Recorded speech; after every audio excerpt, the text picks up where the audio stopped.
मेरी वृंदा बन ससुराल संभाल नाड़ा तेरी नगरी मेरी वृंदा बन ससुराल संभाल नाड़ा तेरी नगरी।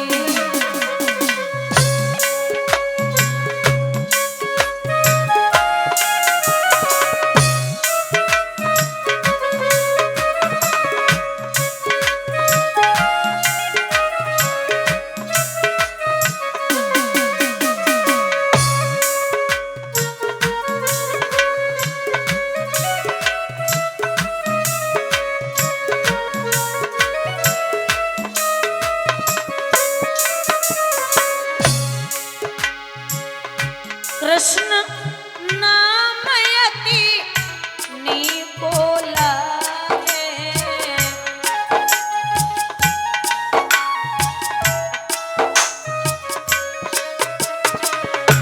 दुनिया को रंग फीको लागे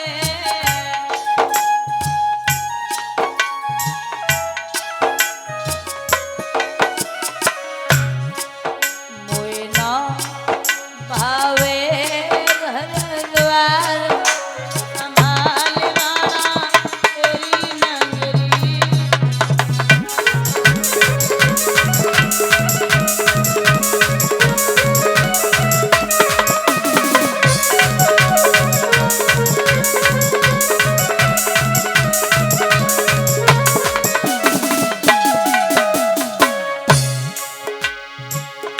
ना चाहिए तेरा सोना चांदी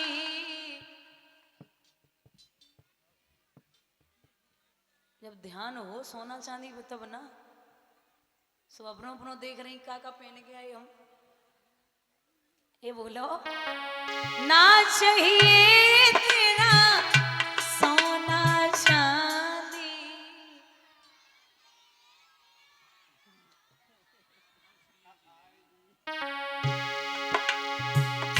ना चाहिए तेरे हीरे मोती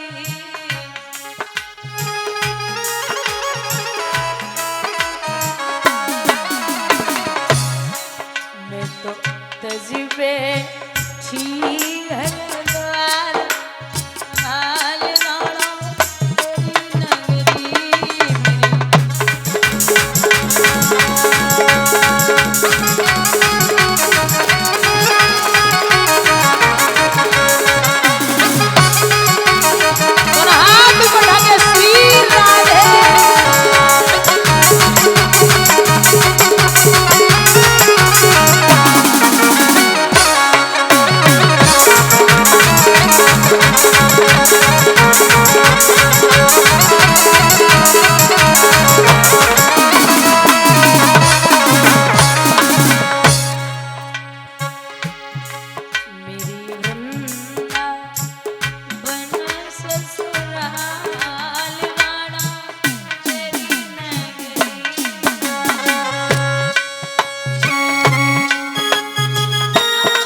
में सखियां बात कर रही थीं, तो बहू ने कहा कि मैंने कृष्ण को नहीं देखा।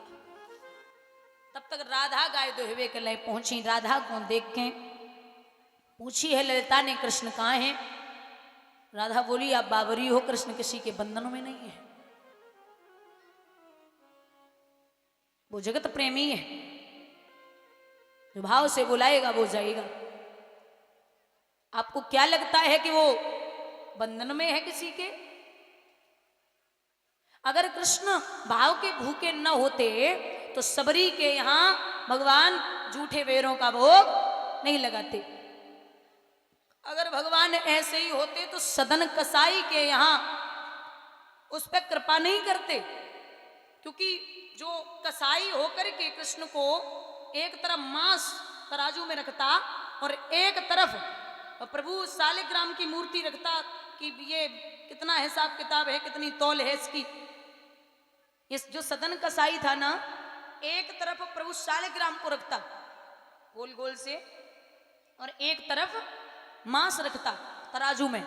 एक संत जी निकले, संत जी ने देखा कि ये प्रभु शालिग्राम को इस तरीके से रखे हुए हैं।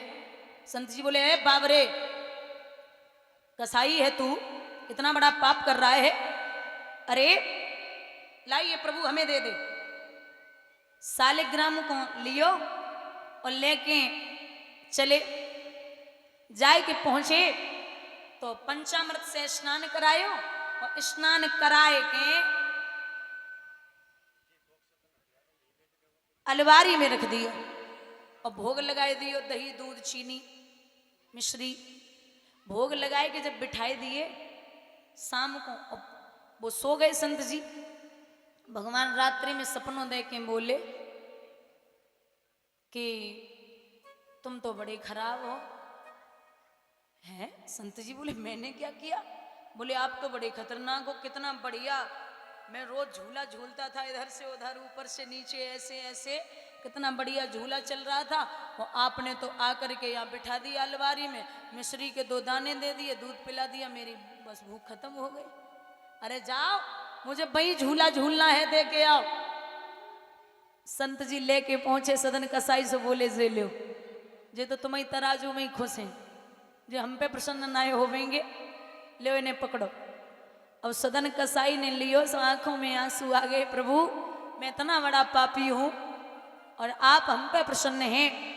वहां से शालिग्राम जी को डाला झोली में और कहा, आपके दर्शन करने के लिए आ रहा हूं। सदन कसाई चला जा रहा था, मंजिल दर मंजिल बढ़ता गया। रात्रि का समय होने को आया तो उसने विचार किया कि प्रभु के दर्शन तो करूंगा, पैदल जा रहा हूं, क्यों ना एक रात यहां ठहर ले। तो माता एक घर पे रुक गया। उस घर पे एक पत्नी पति रहते थे, तो जोड़ा पति पत्नी का रहता था। तो सदन कसाई ने कहा कि भोजन मिल जाए, मैं रात भर ठहरना चाहता हूं। ठीक है। अब सदन कसाई जब रुका, भोजन किया, लेकिन सुंदर बहुत था, अति सुंदर था सदन। सदन को देख के वो जो महिला थी उस घर की, वो मोहित हो गई और जवाब दिया कि मुझे आपसे विवाह करना है, गंधर्व विवाह। सदन कसाई बोला, भक्ति करने जा रहा हूं, बीच रास्ते में शादी करोगी? भाई क्या बोल रही हो? बोले, नहीं विवाह तो करना है। सदन कसाई बोला, तू मेरी माँ है, बहन है, बेटी है, देवी है, लेकिन मैं तुझे पत्नी नहीं बना सकता। अब तो रिया चरित्र बड़ा अजीब होता है, यहाँ की बात नहीं कर रही माता, आप बहुत अच्छी हो। तो बोले कि नहीं मानेगा? बोले बिल्कुल नहीं। तुझे क्या लगता है मेरे पति का डर है? बोले नहीं, पति का डर तो नहीं है। बोले रुक जा। अंदर गई वो महिला, अंदर जाकर के पति का सर धड़ से अलग किया और काट करके बाहर आई। बोले ये लो, अब ठीक है, पति भी मार दिया, वो हम और आप अकेले ही यहाँ विवाह कर लो। सदन कसाई बोला, तो पूरे परिवार को मार दे, लेकिन विवाह नहीं होगा। बोली अच्छा, तू नहीं मानेगा? बोल बिल्कुल नहीं। सुबह ही सुबह राजा के दरबार में पेश हुई और जवाब दिया है, महाराज हमारे यहाँ एक सदन नाम का व्यक्ति ठहरा रात में, वो मुझ पे मोहित हुआ, मैंने उसके लिए मना किया कि मैं गंधर्व विवाह नहीं करूंगी, उसने मेरे पति को मार दिया। अब जो ये कहा कि पति को मार दिया, वह सदन को बुलाया जाए। सदन प्रवेश हुआ, इसके पति को क्यों मारा? सदन बोला मैंने मारा। बोला तूने मारा? सदन बोला कैसी बात करते हो महाराज, ये खुद ही महिला अपने पति को मार के आई है। अब वो बहुत तेज रोई, महाराज मैं अपने मरे हुए पति की कसम खाती हूं इसने ही मारा है। अब अजीब बात है, राजा बोले एक काम करो, इन्हीं हाथों से मारा होगा, इसके दोनों हाथ कटवा दो। सदन के दोनों हाथ कटवाए गए। अब सदन मन ही मन में बोले आपकी भक्ति करने जा रहे थे, बीच रास्ते में ही हाथ कट गए, ये तुम्हारा ठीक है, जो आपकी इच्छा। सदन वहां से फिर बढ़े तो भगवान ने विचार किया कि मेरा भक्त हमारे से मिलने के लिए आ रहा है। भेजा पार्षद पालकी में बिठा के सदन को प्रभु के मंदिर के सामने खड़ा करते हैं। तो सदन जब खड़े हुए मंदिर के सामने तो इच्छा जागृत हुई अंदर से कि क्यों ना हम दोनों हाथ जोड़ के प्रभु को प्रणाम करें। वो तो भगवान है। जैसी इच्छा जागृत की तो सदन कसाई के दोनों हाथ वापस कर दिए। सदन में हंस के बोले कैसे परमात्मा हो, अरे जब तुम्हें देने ही आते तो कटवाए काय को, हैं? जब तुम्हें देने ही आते तो काय को कटवाए। भगवान बोले अरे बाबा रे तू हमसे ऐसी बातें मत करे, ज्ञान मत देवे। बोले क्यों? तो को पता है कि तू मेरी भक्ति में घुस गया इसलिए कुछ भी मान ले, तू बहुत बड़ा पापी है। बोले पापी क्यों हूं? बोले सुन, जो अभी बीच रास्ते में तुझे पति और पत्नी मिले थे ना, वो पूर्व जन्म में कसाई और गाय थे। अच्छा, पूर्व जन्म में वो कसाई गाय थे और तू बीच रास्ते में उन्हें खड़ा मिल गया, कसाई गाय को मारने जा रहा था। तुझसे पूछा कसाई ने कि गाय किधर गई, तूने दोनों हाथों से बता दिया किधर गई। तो आगे जाए कि कसाई ने गाय को मार दियो।